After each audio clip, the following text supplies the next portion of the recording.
سلامونه و احترامات مو منئ ښه راغلاست. دا هم د نن ورځې مهم خبرونه. هرات ولایت کې 50 تنه اربکي ملیشې طالبانو سره یو ځای شوي. د لغمان د والي پر موټریز کاروان چاودنه کې لسګونه دولتي کسانو ته مرګ ژوبله اوښتې. ډاکټر غني نن دوشنبه د قطر پلازمینې دوحې ته تللی او هلته یې د سیاسي ګوندونو له مذاکراتي پلاوي سره کتلي دي.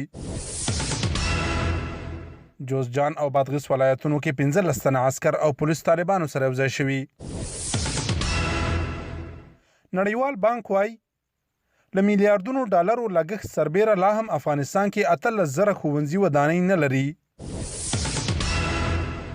تازه موندنې ښیي چې د یخنۍ په راتلو د کرونا وایروس یو ځل بیا قوي شوی دی. ارمني ځواکونو د آذربایجان د ګنجا ښار پر ملکي اهدافو بریدونه کړي دي. عراق کې د امریکا پر نظامي اډو توغندیز بریدونه شوي.